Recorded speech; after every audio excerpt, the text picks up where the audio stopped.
moment. I am on the way to the moon. People have got to know I'm not a crook. Mr. Gorbachev, tear down this wall. Tonight, Dan Rather, Walter Cronkite, Morley Safer, Ed Bradley, Leslie Stahl, Bob Simon, Bob Schieffer, and the people of CBS News. We were there.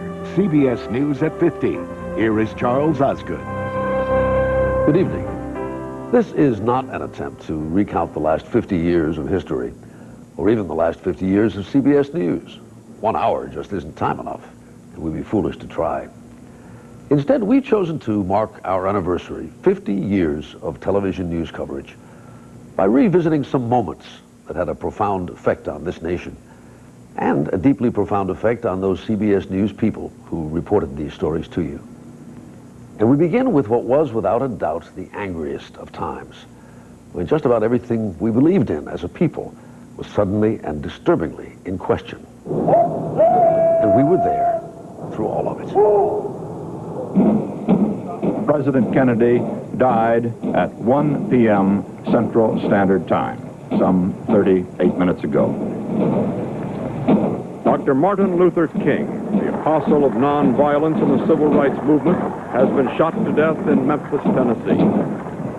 Robert Kennedy was shot at 12:15 a.m. At the age of 42, Robert Francis Kennedy was dead. Dan Rather. Take your hands off of me. Dan Rather. Wait a minute. Wait a minute. Walter, as you can see... I think we've got a bunch of thugs here, Dan. Well, mind you, Walter, I'm all right. It's all in day's work. Look out for the guy.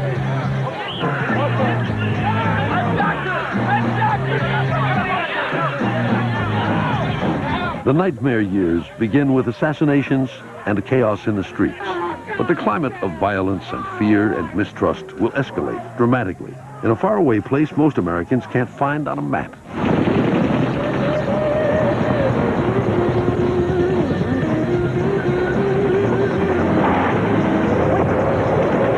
There must be some kind of way out of here.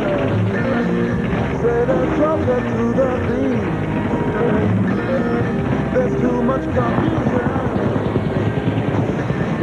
I can't get no relief. Rifles have been jamming, the mud's slowed everything down, and the artillery comes in everywhere. And it just gets pretty futile and frustrating sometimes. What's your feelings about killings? You really don't have no feelings about it, you know. You see a dead gook, it don't mean anything, you know. One time you really feel anything is when you see a GI messed up. Killing for peace just doesn't make sense. The unrest, the conflicts are seen everywhere, in small moments caught on film and shipped home to an America already divided. They always watch it. We got to stay spread out this morning. It's bad. Like a duck in a shooting gallery. Soldiers of an American rifle company, Charlie Company, refused their new captain's orders to move down an open road in hostile territory. We're going to move out on the road, period. And it's that simple. Now, we got a job to do, we're going to do it. I'm not going to walk down there. Tucker going to do it. We're going to walk down the trail. My whole squad ain't walking down there. That's it. These guys were saying, we're not going to let you send us to our possible deaths just because it seems to you like the right thing to do. Was there a rebellion today? You might call it that. Back in the world, they call it rebellion. Here, it's just a downright refusal. This happened more than just once. What made it exceptional and different was the fact there was a TV news camera there. After 5 years of killing, the gears of the Vietnam death machine were grinding more slowly in the months before the invasion of Cambodia. This is what the war in Vietnam is all about. The old and the very young. The Marines have burned this old couple's cottage because fire was coming from here. Another small moment, the burning of Camden Village, set against the much larger question, what are we doing here? This was major, utter disaster, stupidity, tragic for the lives of 60-odd thousand men, and a couple of 100,000 wounded, and a couple of million on the other side. This stunk from day one. And I think that you would have had to have been a fool, a criminal fool, to have hinted otherwise. This armored convoy is trying to move out of the area we We were being told we were winning the war, but we weren't winning the war. And as people began to realize that, that turned it against the war. Well, look, if we aren't winning it, there's no prospect of our winning it, we're not going to do what it takes to win it, whatever win is, then to hell with it. America does say the hell with it. But the hell of the end game is still to come. It's another retreat. The North Vietnamese are getting closer. Her name is Kim Phuc. She was 8 years old. She was playing with her friends on a road, and the South Vietnamese Air Force napalmed the road. And she was running down the road with her clothes ripped off, screaming. I had seen many horrible scenes like that before. I don't like to remember the number of children I saw burned and wounded and killed. But that picture became one of the 2 or 3 pictures that no one will ever forget.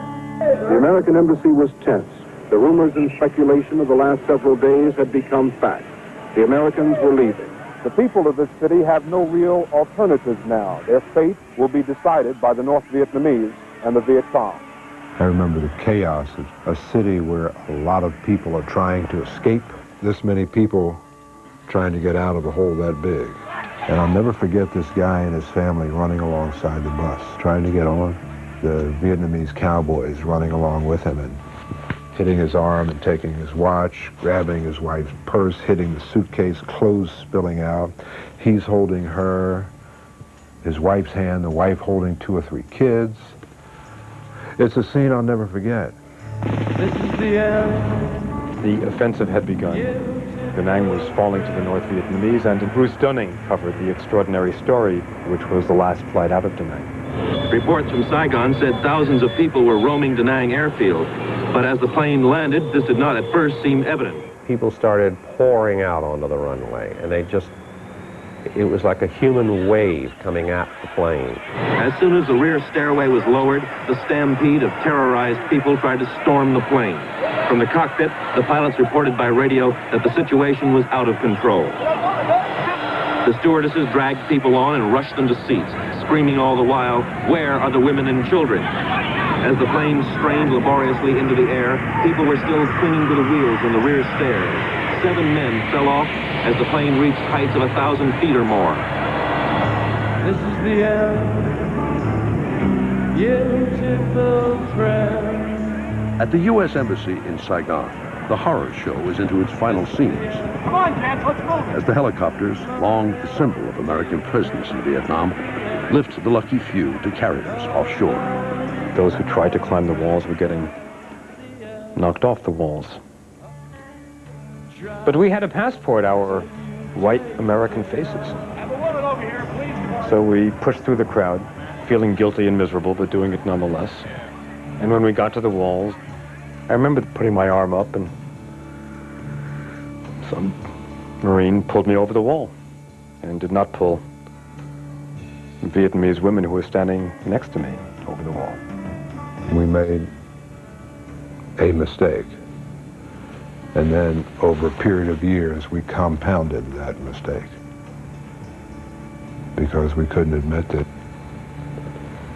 we were wrong. Tell the Vietnamese, the Cambodians that. And go down to the Vietnam Memorial and look at that wall. What a waste. What a waste. This is the end. 5, 4, 3, 2, 1. Triumph and tragedy above the clouds. When We Were There continues. We Were There, CBS News at 50. Sponsored by the all-new Cadillac Seville STS. It's not just new, it's what's next.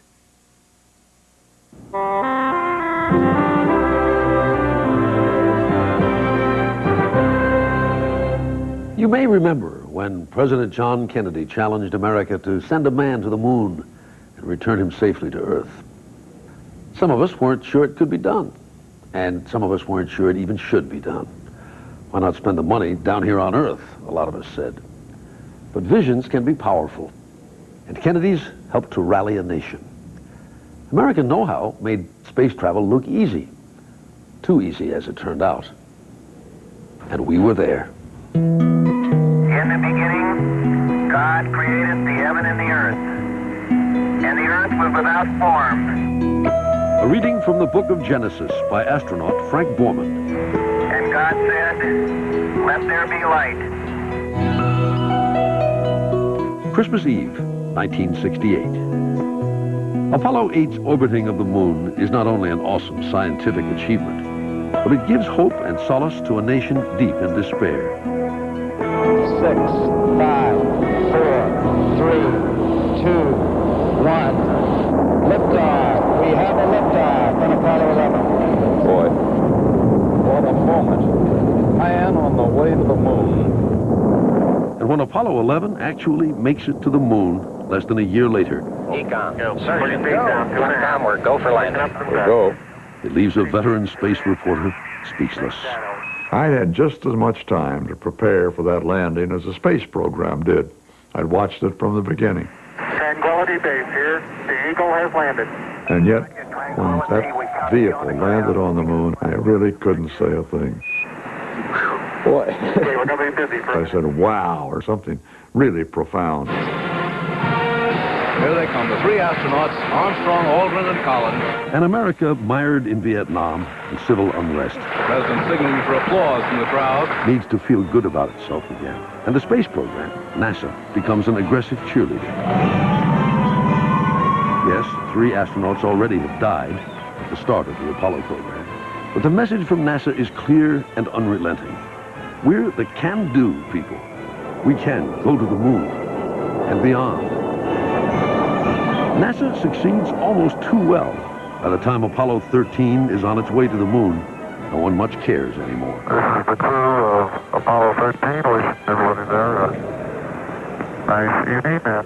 It is also boring and routine until that fateful transmission. Okay, Houston, we've had a problem here. This is Houston. Say again, please. Houston, we've had a problem. We were going from minute to minute, from crisis to crisis. Flight, I've got a feeling we've lost 2 fuel cells. And I'm not sure that mission control was leveling with us completely as to what was going on out there. I want you to get some guys figuring out minimum power in the LEM to sustain life. Apollo 13 is descending. Worldwide anxiety to get the men home safely. Yes, they make it back. Houston, we show you on the mains. It really looks great. But again, America loses interest in moonshots until NASA comes up with something completely different. America's first space shuttle. 3 years behind schedule and billions over budget, with engines that don't always work and heat shield tiles that sometimes fall off. But it is NASA's last best hope of staying in business. Come on down, baby. NASA sold us on the idea that this is something that flies like an airplane, takes off like a rocket, and is reusable. In fact, one of the standard PR lines around NASA in those days was, we're going to be the new ace trucking company, indicating that space travel was something that was going to be relatively easy to do and certainly very safe. Today I'm directing NASA to begin a search and to choose as the first citizen passenger in the history of our space program one of America's finest, a teacher. And the teacher they picked is 36-year-old Krista McAuliffe from Concord, New Hampshire, a wife and mother of 2. She joins the most diverse crew in shuttle history. And you looked at those 7 and you thought, these are America's best. God, what a wonderful, great-looking bunch. I mean, they go through years of training, and I've had a glimpse of a lot of the things that they've done, but I do not understand an awful lot that goes on aboard the shuttle. It was another embarrassing postponement for NASA. But the flight is delayed. Well, once again, Bill, it is a problem with the weather here at the And delayed. We will scrub at this point. And delayed. Today, the trouble started with the shuttle's door. As if fate will not permit a launch. After another 2-hour wait, the 7 weary astronauts climbed out of the shuttle and were told with NASA's tight 1986 schedule, NASA is going to make every effort to get this flight off tomorrow morning. But tomorrow is a cold January morning. On the north side, that's all one large sheet of ice. 15 degrees colder than they had ever tried to fly it before. They had never launched in that kind of weather before and decided to go ahead and do it and run the risk. People were just amazed. T-minus 7 minutes and counting. Good morning, Krista. Hope we go today. Good morning. Hope so too. I remember Grace and Ed Corrigan. They were so proud of their daughter, and they were getting so excited as the countdown proceeded. 90 seconds and counting. Her students at her school in Concord, New Hampshire, they were watching. T-minus 10, 9, 8, 7, 6. We have main engine start. 4, 3, 2, 1, and liftoff. Liftoff of the 25th Space Shuttle mission, and it has cleared the tower. 3 engines running normally, 3 good fuel cells, 3 good APUs. Velocity 2,257 feet per second. Altitude 4.3 nautical miles. Downrange distance 3 nautical miles. Challenger, go at throttle up.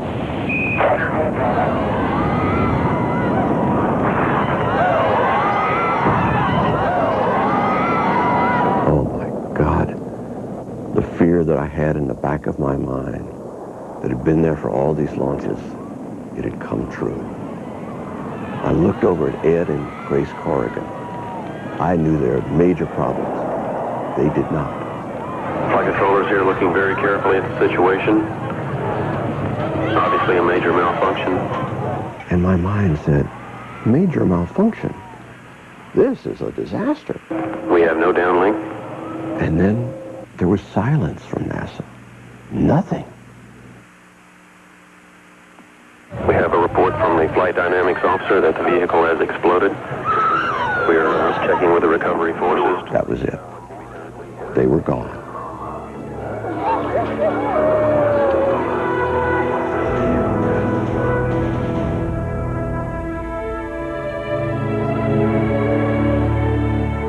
I remember that memorial service, and it was one of the most moving things I've ever seen in my life.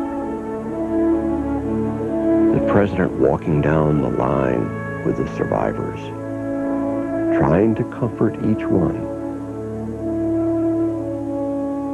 And having known each of these astronauts, it was one time I had tears. It was one time I had tears. 2, 1, 0, and liftoff. Liftoff. Americans return to space as Discovery clears the tower. More than 2 years and many recriminations later, America reaches again for the stars. Still wounded, but wiser. Today, up here where the blue sky turns to black, we can say at long last to Dick, Mike, Judy, to Ron and Elle, and to Krista and Greg. Dear friends, we have resumed the journey that we promised to continue for you. Dear friends, your spirit and your dream are still alive in our hearts.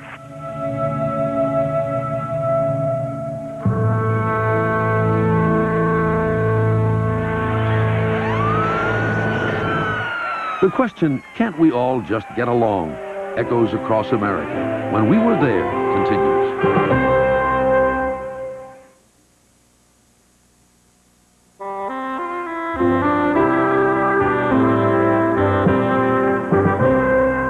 If space travel was unthinkable 50 years ago, so was the idea that blacks and whites could enjoy equal rights and equal pursuit of happiness in this country. But the times and the attitudes were a-changin', as evidenced by civil rights laws and fair housing laws and voting rights laws. But all the laws ever passed can't change a mind and a heart hardened by hatred and ignorance. A painful lesson still unlearned. And we were there from the start.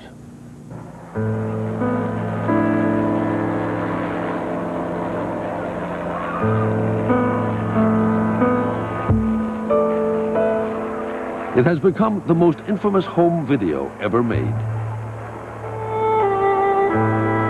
I remember thinking, how could they beat this guy just so unmercifully for so long? To millions of Americans, black and white, the beating of Rodney King and the subsequent acquittal of the police involved by an all-white jury confirms their worst fear. that nothing has really changed between blacks and whites in more than 30 years. My first thought was, well, they finally got it on tape. See, you know, I know that that kind of thing happens all the time, you know, in the black community right here. He went down to Oxford town, guns and clubs followed him down, all because his face was brown. Better get away from Oxford town. White people driving through the riot area were considered fair game, whether young or old, men or women. The civil rights story was beginning to explode everywhere. It was a difficult story to cover, and yes, it was a dangerous story to cover. There were some stations who just said, don't come here.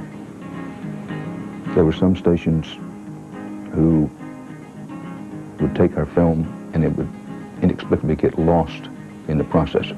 Get your hands up, I said. My gal, son, we got met with a tear gas bomb. I don't even know why we come, going back where we come from. What did people go through the 60s for? What happened? How did that get erased from people's consciousness if that's what happened? I just want to say, you know, can we all get along? Can we get along? The answer to Rodney King's question is no. A young nigga on the warpath, and when I finish, it's gonna be a bloodbath of cops dying in L.A. Yo, Dre, I got something to say. We could not all get along, at least not for those terrible days during the spring of 1992. A young nigga got it bad cause I'm brown, and not the other color, so police think they have the authority to kill a minority. 58 people dead, thousands injured, millions of dollars in damages, the worst urban uprising in American history. I remember being in the newsroom at CBS, and I'd just done a live report with Dan Rather, and Dan asked me if there was any backlash in the community because of the stunning verdicts. And I told him at the moment, no. And then, in an instant, it all changed. The crowd is in a bloodthirsty frenzy now. They swarm over this car whose driver is Asian, pull him out, and beat him. Reginald Denny's cement truck rolls in next. This new video shows him being pulled from the cab, then lying in the street after his vicious beating. I remember thinking, how can people have such disregard for human life as to treat anyone in that fashion? I remember having that same thought, those same feelings, when I saw the beating of Rodney King by the police.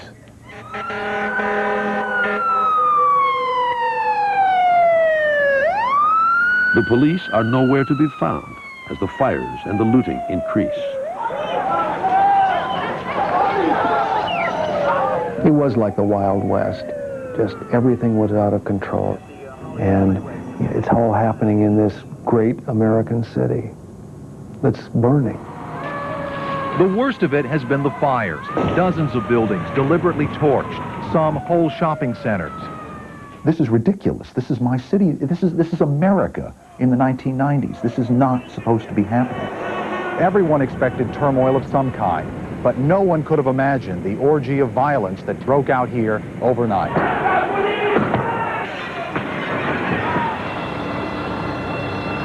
This is America. We have to stand upright. Human dignity. Where is your human dignity? In the midst of the chaos and carnage, at least one dignified voice, that of an 8-year-old named Rudy. Have you been watching what's going on, Rudy? Yes, I have. What do you think of it? I think that's very stupid. They should know what's right and wrong, because when I was 4 years old, that's when I learned. We ain't gonna have places to buy our food, buy our clothes, or buy anything that we really need. And they're not hurting nobody but themselves. Everyone inside of your residences, get out of your house. Keep praying. Thank you, Jesus.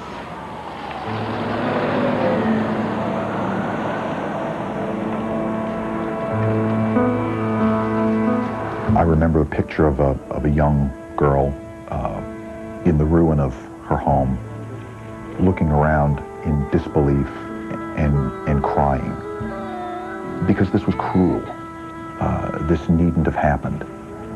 and the waste, it was such a waste.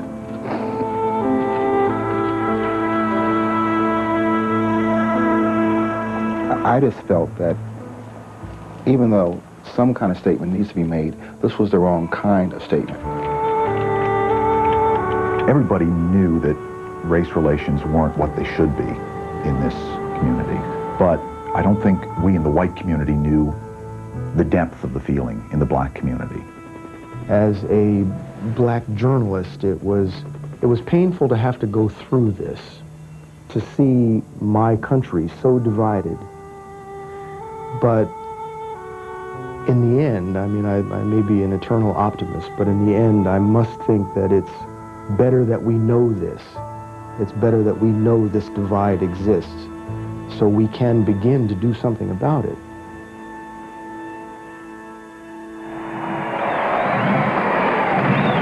A tale of politics, power, and paranoia. When We Were There continues.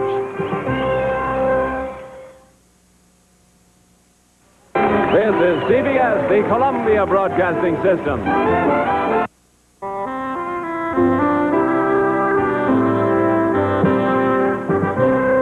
It was a Briton, Lord Acton, who once wrote, "Power tends to corrupt, and absolute power corrupts absolutely."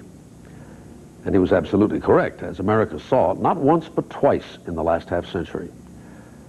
First, it was a Midwestern senator who rode a tidal wave of fear and hysteria that made the nation tremble. Then, a president whose inner fears and obsessions would shake the country to its core. Different times, yes. Different men, yes. But each in his own way on a collision course with the Constitution, a course that would end with his destruction. And we were there. He had come oh so close to the top, then fallen back, and then, incredibly, risen again. The nation had turned its lonely and weary eyes to Richard Nixon, one of the most controversial political figures of his time. Ladies and gentlemen, the President of the United States. Good evening, my fellow Americans. Now he has the power that always had eluded him, and a long list of perceived enemies. Somewhere along the way, Richard Nixon became convinced that it was important not just to beat your political opponents, but to destroy them. You had a mentality that set in during those days that only we are right and everybody else is wrong. And that began to feed on itself. So tonight, to you, the great silent majority of my fellow Americans, it's impossible to overestimate how paranoid President Nixon and those around him were about everybody's against us. Paranoid? Even if there were only one communist in the state, one communist on the faculty. America had seen political paranoia before. There could still be one communist too many. There is one communist too many. If fighting communists and getting a bit rough with them is un-American, then I must plead guilty to being un-American. At the height of his anti-communist campaign in the early 1950s, Wisconsin Senator Joseph McCarthy is the most powerful man in Washington. Nobody messes with him, not the press, who find him colorful and quotable, nor the president, who fears McCarthy's popularity. McCarthy and his supporters claim to have a list of Americans with communist sympathies who have infiltrated all walks of American life. May will come to order. Mr. Reed, a blacklist. People lost their jobs, people were destroyed, their careers came to an end, but there never was an official blacklist. God forbid. I just don't know how it's going to come out, though. That's the Richard Nixon has a list, too.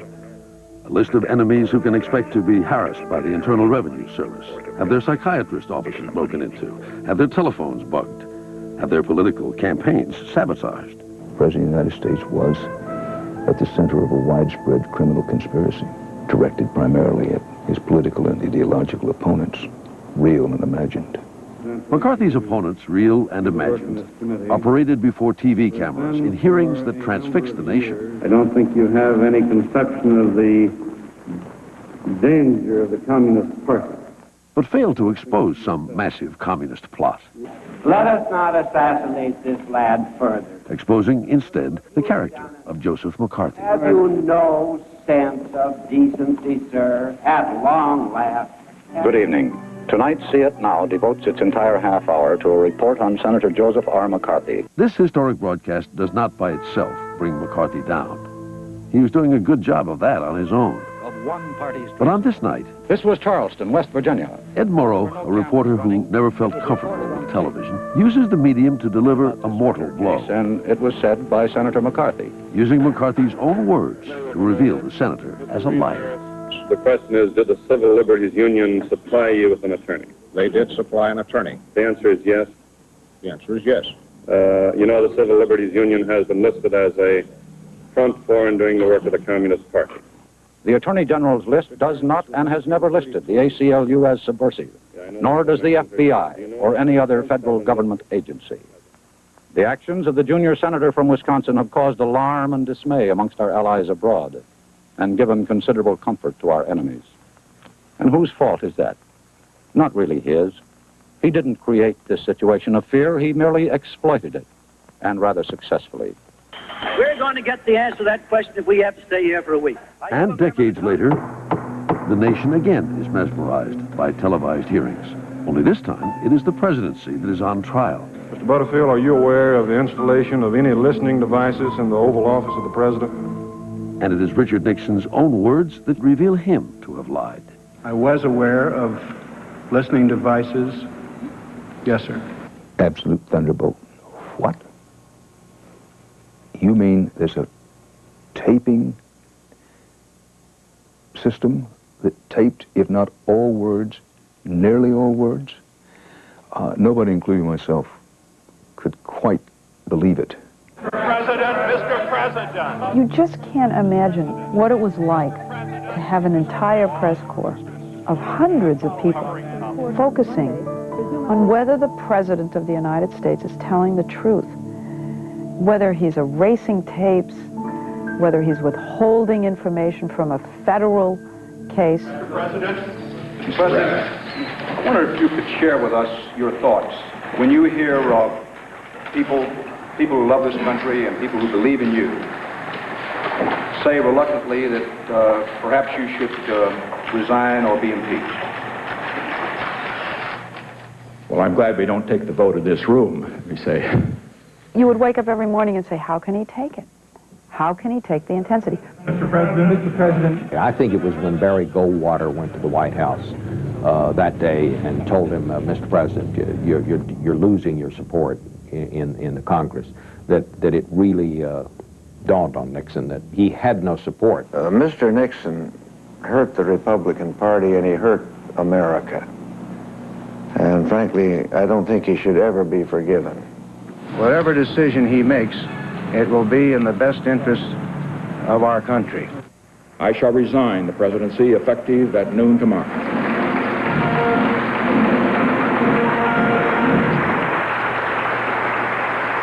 You are here to say goodbye to us. Every reporter that I knew who covered the whole thing was trained. We don't have a good Everybody around word the for president English. was trained. Congress was. The country was. The nation was. Always remember, others may hate you, but those who hate you don't win unless you hate them. And then you destroy yourself. As Joseph McCarthy had before him. Cassius was right. The fault, dear Brutus, is not in our stars, but in ourselves. Thank you very much.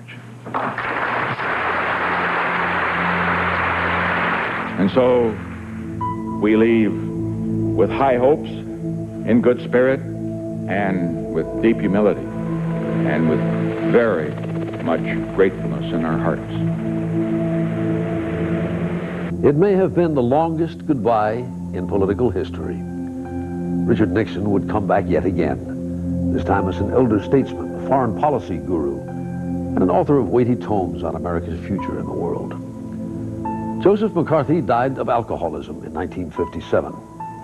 Richard Nixon was given a state funeral in 1994. The witch hunts and Watergate, the American Republic survived them both. And survival is the touchstone of our final chapter. Survival and freedom, when We Were There, continues.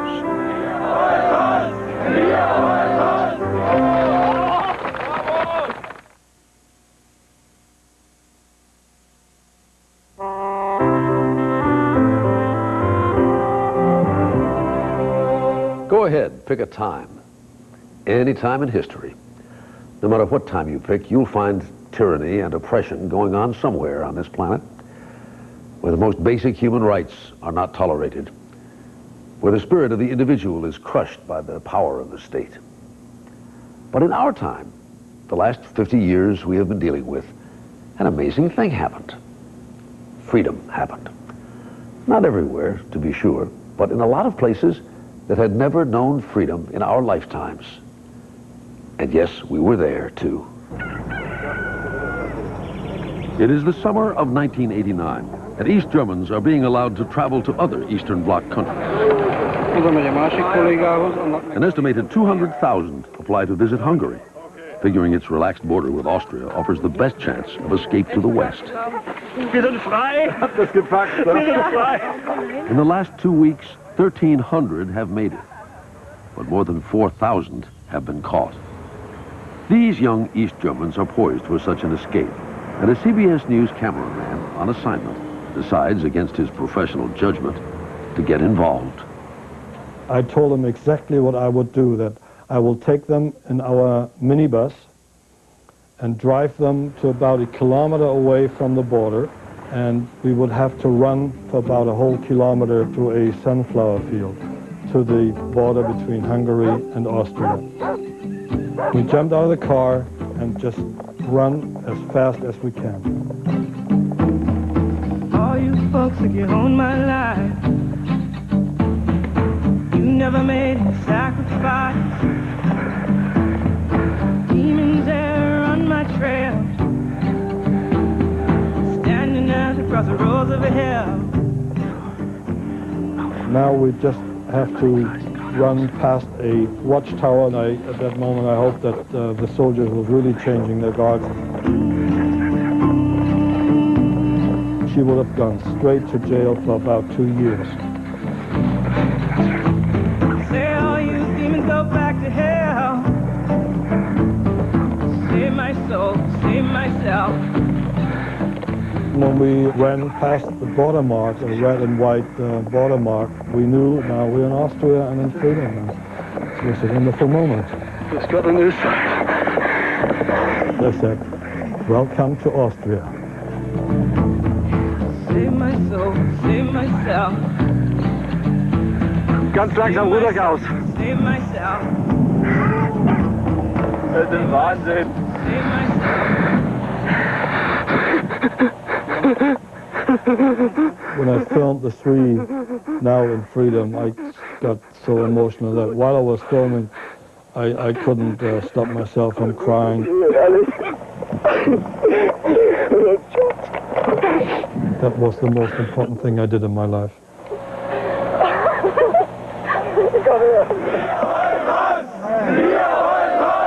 Throughout the Iron Curtain, thousands of East Germans take refuge in West German embassies. The communist government calls them traitors and criminals, but astonishingly says they may leave for the West. It was like a refugee camp in the grounds of this beautiful old building. All around in the grounds were statues. And when the people left and you wandered in, you found that all the statues were draped. They'd reached up and they'd put their keys to their cars and to their houses, because their answer was, we're out and we're never, ever coming back. Free our bodies, free our minds, free our hearts. Freedom for everyone, freedom now. We want to go to the freedom. Oh, freedom now, freedom now, freedom now. When you saw the people's faces and you saw their arms waving out the windows and you saw the tears streaming down their faces and you saw them holding their children up to get the first glimpse of the West. The first train rolled into the West German town of Hof, nearly 12 hours after leaving Prague, a day and a half late. Every time a train came through, I cried. I stood on the platform and choked. Let us all be free. Let us all be. Let us all be free. Now I want to start to live, and before I couldn't. There is no stopping this tide of humanity, and it is heading straight for the wall. And you talk about a buzz. I remember the buzz. The whole place was humming, and the closer you got to the wall itself, the louder the hum. In Berlin, this is definitely the end place to be. The sights and sounds, all the joy and the history in front of the Brandenburg Gate.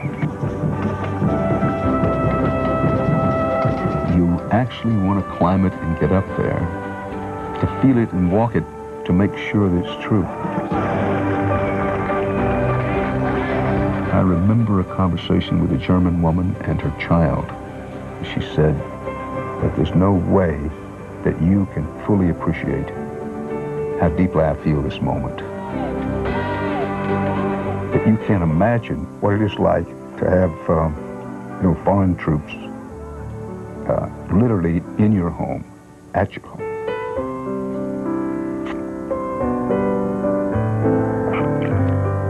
That moved me and it moves me now.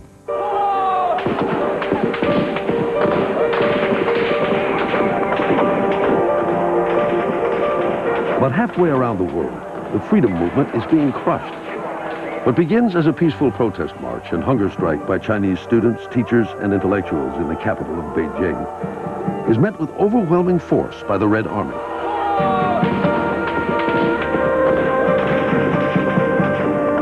The communist government does not want the whole world watching. This is what CBS News in New York hears when correspondent Richard Roth and his crew try to transmit their report. You hear that gunfire? We do hear it. Okay, we've got to get out of here. They're after Derek now. They're ripping away his camera, and they're coming for us. We're trying to move back and move away. I started backing up, and I backed up into a rank of bicycles and fell. And as I fell, two soldiers came over to me and started kicking me. I was still holding onto the phone at this point. Oh, go! Oh, go! Oh, go! Oh, go! Oh, go! Oh, go! A third soldier came over to me. He looked at me for an instant, and he hauled off and slugged me. A left hook right under my eye. The civilians started moving toward me, and as they did, soldiers started firing in the air.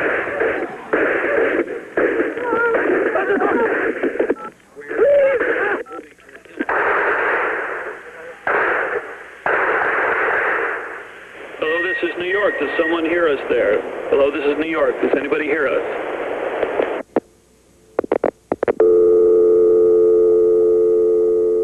I remember how frightened I was. When I've thought about it, I've thought about how extraordinary it was for people who were worried about me.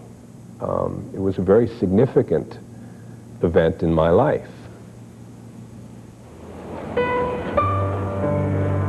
In the smoldering aftermath, thousands are dead and wounded, an untold number imprisoned, and one last indelible image, an image beamed round the world. No, we're not certain of his name or what became of him, but his actions speak louder and more eloquently than those of any world leader.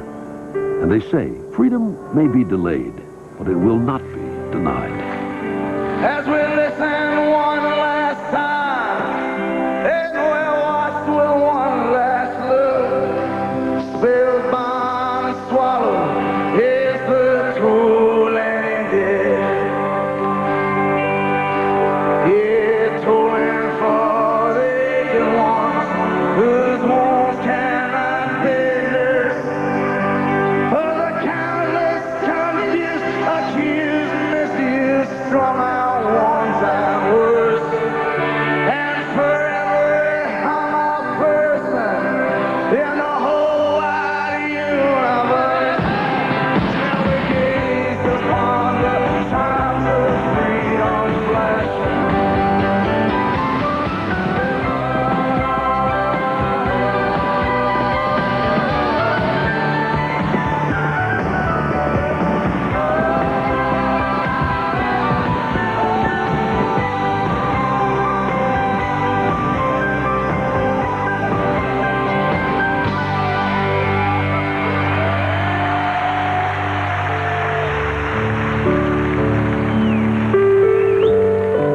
I'm Charles Osgood. For everyone at CBS News, thank you for watching. And we hope you'll keep watching for the next 50 years. In the meantime, I'll see you on the radio.